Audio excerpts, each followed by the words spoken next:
Hello friends, स्वागत है आपका इस वीडियो में। फ्रेंड्स, आज हम देखेंगे घात एवं घातांक के नियम। तो देखते हैं कि घात क्या होती है। तो आपने देखा होगा कि जैसे 8 है कोई संख्या मान लीजिए, तो इसे हम लिख सकते हैं गुणनखंड करके 2 गुणे 2 गुणे 2। जानते होंगे आप, यदि नहीं जानते हैं तो पिछली वीडियो में बेसिक मैथ के नाम से सेव है, जाकर देख लीजिए।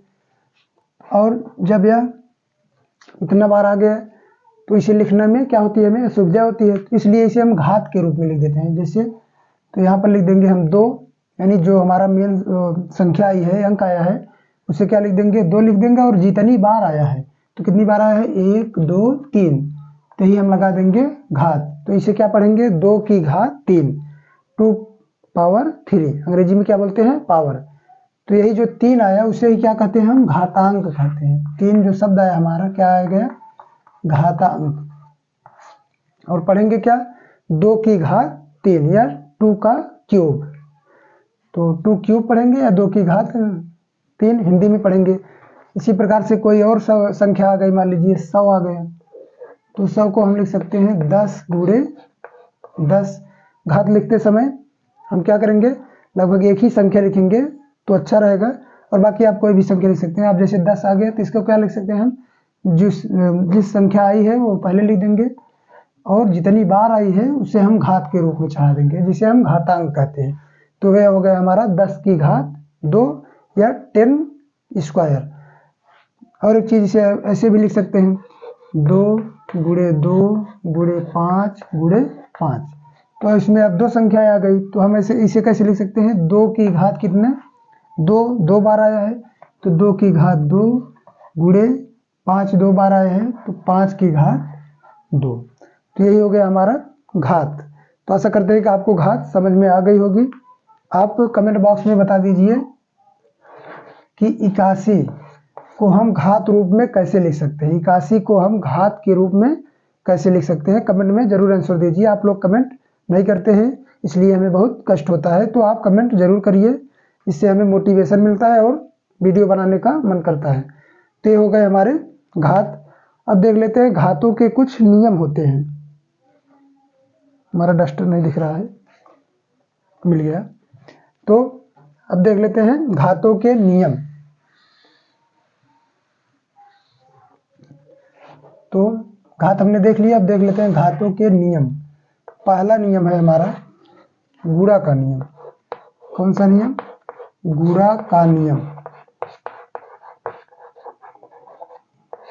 गुणा माने, अब जैसे अब गुणा का नियम क्या कहता है, हमारा गुणा कराएंगे। जैसे मान लीजिए हमारा कोई संख्या a है और इस पर घात लगी है m, और गुणा इसमें किया गया है, मान लीजिए कोई संख्या a ही है और इस पर लगी है घात n, यानी संख्याएं दोनों समान हैं और घात उसके कुछ भी हो सकते हैं, समान भी अलग भी। तो हम घात के रूप में कैसे लिखेंगे, यानी इन्हें गुणा कैसे कराएंगे, तो क्या कराएंगे, जो हमारी संख्या दी गई है इसे आधार कहते हैं। एक चीज भूल गए थे, इसको आधार कहते हैं और इसको घातांक कहते हैं। तो अब संख्या वैसे लिखेंगे और प्लस गुणा है तो हम घात को क्या करेंगे, जोड़ देंगे। यही हमारा हो गया गुणा का नियम। पहला नियम हमारा है गुणा का नियम। तो आधार समान है, यदि आधार में नीचे वाले जो अंक है समान है, तो ऊपर वाले घातांकों को हम जोड़ देते हैं। यही हो गया हमारा, जिसे कहते हैं गुणा का नियम। गुणा कराया जा रहा है इसलिए इसे गुणा का नियम। उदाहरण के रूप में देख सकते हैं, जैसे मान लीजिए दे दिया 5 की घात 60 गुणे और 5 की घात 15। तो अब क्या करेंगे, अब 5 की घात 60 यानी 5 को हमें 60 बार लिखना है, जो क्या है एक मुश्किल टास्क है। तो मुश्किल को हम सरल कर देंगे किसे, नियम लगाकर। तो और 15 बार लिखेंगे, फिर क्या करेंगे, उसको जितनी बार आया होगा तब घात लगाएंगे। तो एक सिंपल सा नियम लगा देंगे हम, जो क्या है, यहाँ पर देखिए आधार 5 ही है दोनों में और घात जोड़ देंगे, गुणा कराया गया तो हो जाएगा हमारा 5 की घात 60 प्लस 15, यानी हमारा आ गया 5 की घात 75। तो ऐसे ही नियम हम अप्लाई कर लेंगे। कोई भी सवाल यदि आता है, यदि उसका आधार समान है और गुणा कराया गया है तो उसकी घातों को जोड़ देंगे, वही हमारा आंसर हो जाएगा। और दूसरा नियम है हमारा भाग का नियम। दूसरा कौन सा नियम है, भाग का नियम। अब यहाँ पर क्या होगा, अब भाग कराएंगे, जो गुणा था वैसे हम भाग करा देंगे। a की घात m, भाग को हम बटे भी बोलते हैं, बटे a की घात n, इसे लिख सकते हैं 1 घात m भागे a की घात n भी लिख सकते हैं। अब क्या होगा, देखिए यहाँ पर गुणा था, तो गुणा में हम लोग क्या करते हैं, जोड़ते हैं संख्याओं को, गुणा कराने के बाद संख्याओं को जोड़ते हैं, और भाग कराने के बाद क्या करते हैं, घटाते हैं, तो इसमें क्या हो जाएंगी, घाते घट जाएंगी। आधार समान होने पर भाग कराने पर घाते क्या होती है, हमारी घट जाती है। तो a की घात जो ऊपर थी उसे पहले लिखेंगे, और माइनस में जो नीचे था उसे बाद में। तो यही हो गया हमारा क्या नियम, भाग का नियम। तो भाग के नियम के बाद इससे संबंधित एक उदाहरण देख लेते हैं। जैसे मान लीजिए हमारा कोई दे दिया 25 की घात 3 भागे या बटे कुछ भी दे देगा, और 25 की घात मान लीजिए यहाँ पर 13 है 10।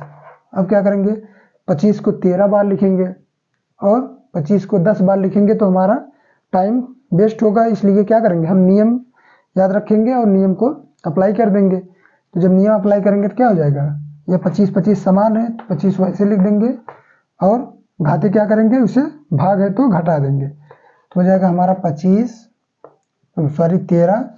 घात में क्या था, पहले वाले घात में क्या था 13 और दूसरे में 10, 13 माइनस 10 हो जाएगा हमारा 25 की घात कितना 3। यही हो जाएगा हमारा आंसर। इसे आप गुणा भी आसानी से करा सकते हैं, 3 ही बार है, 25 25 625 फिर 15,625 हमारा आंसर हो जाएगा। तो ये हो गया हमारा भाग का नियम। और एक नियम देख लेते हैं घात का नियम, यानी घातों का नियम। अब घात में घात लगी रहेगी तब कैसे होगा। तो आशा करते हैं कि यह वीडियो आपको पसंद आ रही होगी। यदि आ रही है तो लाइक कर दीजिए। यदि घातांक के नियम आप नहीं जानते हैं तो पूरा वीडियो देखिए, जिससे आप आसानी से समझ सकें।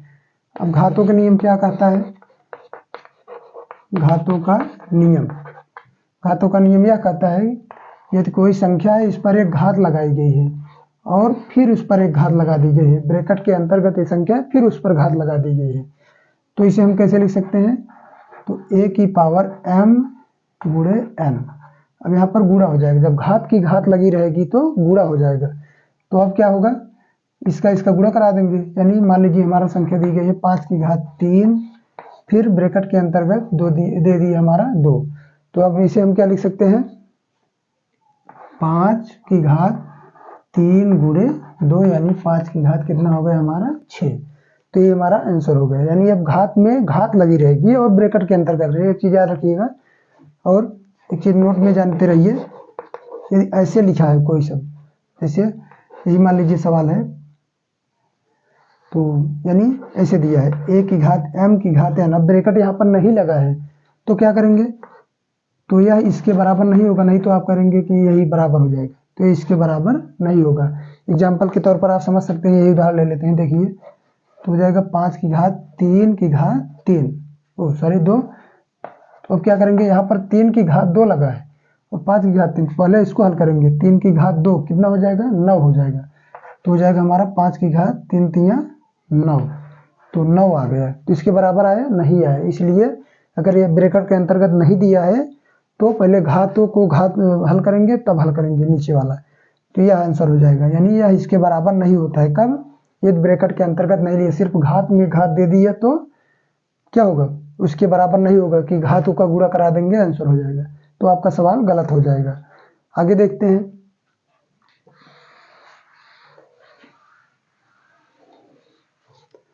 अब कोई और नियम देख लेते हैं।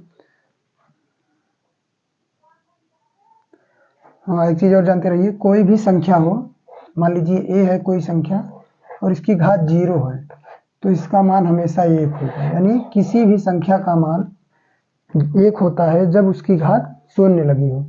अब जैसे मान लीजिए हमें दे दिया 100 की घात 0, तो क्या मान हो जाएगा 1।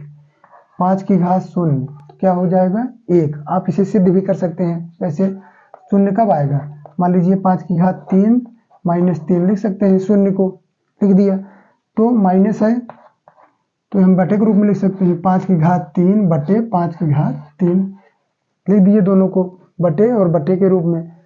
तो ऐसे जब काट देंगे दोनों बराबर है तो कितना आ जाएगा हमारा 1। यानी किसी भी संख्या की घात 0 लगी रहने पर उसका मान कितना होता है, 1 होता है। और देख लेते हैं, रहने देते मिटाने के, आप नोट कर लीजिएगा।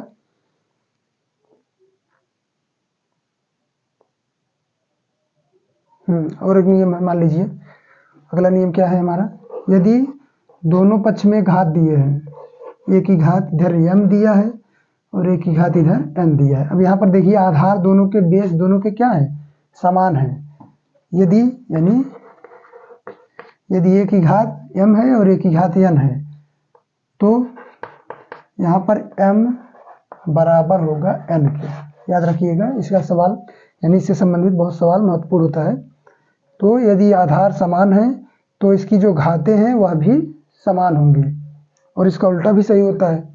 जैसे मान लीजिए दे दिया हमारा एक ही घात m, अगला नियम है एक ही घात m बराबर b की घात m। अब दोनों यहाँ पर क्या है, घातें, सॉरी यहाँ पर हम ही लिखेंगे, दोनों की घातें यहाँ पर समान है। जब घातें समान होंगी तो आधार भी समान होंगे, यानी यह इम्प्लाइज दैट हो जाएगा a बराबर b के। ये दोनों नियम भी आप महत्वपूर्ण होते हैं, इन्हें भी याद रखिएगा। तो हो गए कुछ नियम, और नियम देख लेते हैं घातांकों से संबंधित।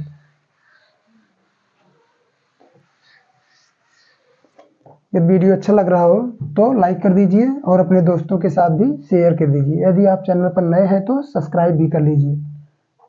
आइए देख लेते हैं। जैसे मान लीजिए दिया है 1/a की पावर m।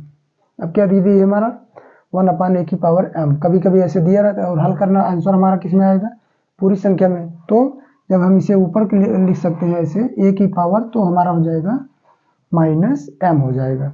एक पावर m अगर नीचे दिया, जैसे मान लीजिए दे दिया हमारा 1/10 की घात 5 दे दिया। अब हम इसे ऊपर लिखना चाहते हैं तो भाग नहीं देंगे, क्या करेंगे, 10 की घात -5 ऊपर हो जाएगा।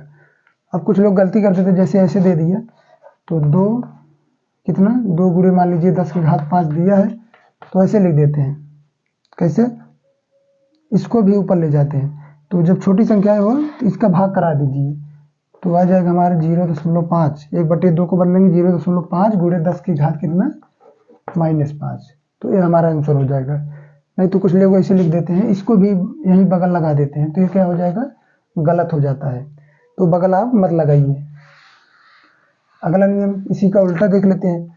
अब मान लीजिए ऐसे दिया है a/a की घात -n दिया है, यानी अब माइनस नीचे ही दे दिए तो ऊपर जाए क्या हो जाएगा, हमारा प्लस हो जाएगा a की घात इतना। जैसे दे दिया 2/10 की घात -3।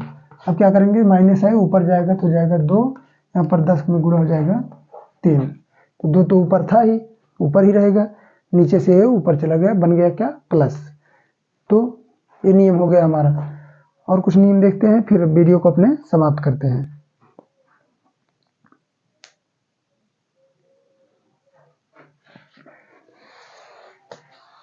अब मान लीजिए यदि संख्याओं का गुणा दिया है, जैसे a गुणे b गुणे c, 3 संख्याएं दे दिया है, 2 संख्या या 5 संख्या कुछ भी दे दिया और उसकी घात लगा दिया n। तो आप इसे कैसे लिख सकते हैं, इसे लिख सकते हैं a की घात n गुणे b की घात n गुणे c की घात n। इसका उल्टा भी सही होगा, यानी ऐसे दिया है तो आप ऐसे लिख सकते हैं जरूरत है तो, यदि ऐसे दिया है तो जरूरत आपको ऐसे लिखने की है तो ऐसे लिख सकते हैं। तो ये थे घातांकों के कुछ नियम। और एक चीज़ और देख लेते हैं। जैसे यहाँ पर मान लीजिए दे दिया आपको √a, यानी कोई भी संख्या अंडर रूट में दे दी है, यानी वर्गमूल में, तो इसे हम घात के रूप में ऐसे लिख सकते हैं a की घात 1/2, यानी a का वर्गमूल। याद रखिएगा, बहुत इंपॉर्टेंट है, कुछ लोग गलती कर देते हैं। तो a की घात 1/2 ऐसे लिख सकते हैं। यदि ऐसे दिया है और जरूरत आपको ऐसे लिखनी है तो ऐसे लिख सकते हैं। और मान लीजिए घनमूल में दिया है, ऐसे यहाँ पर 3 लगा दिया, अब क्या लिख सकते हैं, a की घात 1/3। तो a की घात यदि घनमूल में दिया है तो 1/3 हो जाएगा। वैसे 4 दिया है यहाँ पर तो 1/4 हो जाएगा। इसी प्रकार से आप हल कर सकते हैं। एक नियम और याद आ गया, आप लिख लीजिए। जैसे मान लीजिए इधर दिया है a की घात 4 बराबर b, a की घात 4 बराबर b। तो जब a का मान आपको निकालना है, यदि तो यहाँ पर इधर जो साइड में रहेगा अगले विपरीत वाले में उसकी घात 1/4 हो जाएगी। ठीक, यानी जो इधर रहेगा वह उसकी घात बटे में चला जाएगा अगले पक्ष में। यानी जैसे दिया है, मान लीजिए कभी कभी सवाल दे देता है x की घात 4 है बराबर कितना 16, x की घात 4 बराबर 16, तो आपको x का मान निकालना है। तो कैसे निकालेंगे, तो यहाँ से x गायब करेंगे, माने x लिखेंगे और इधर 16 की घात कितना लिखेंगे 1/4 लिख देंगे। 16 की घात 1/4 का मतलब कैसे होता है, तो यहाँ पर लिखेंगे 2 की घात 4 हो जाएगा 16। आप जानते होंगे गुणनखंड करना, और यहाँ 1/4 है तो 4 से 4 कट जाएगा, तो हमारा बचेगा 2 की घात 1 बराबर 2। ये हो जाएगा हमारा आंसर। इसी प्रकार से यदि उल्टा भी दिया है तो भी सकते हैं। जैसे मान लीजिए दे दिया हमारा क्या a की घात 1/3 इधर है बराबर x है, तो अब क्या होगा a बराबर क्या हमारा निकलेगा, a बराबर निकल जाएगा इधर उल्टा हो जाएगा x की घात 3। अब इधर बटे में था तो उधर क्या हो गया पूरी संख्या में आ गया, हमारा पूर्णांक बन गया कितना 3 पूरा बन गया। तो आशा करते हैं कि घात एवं घातांक से संबंधित नियम आपको समझ में आए होंगे। नहीं समझ में आए तो कमेंट बॉक्स में जरूर बताइए। मिलते हैं अगली वीडियो में कुछ अगले नियमों के साथ, तब तक के लिए नमस्कार।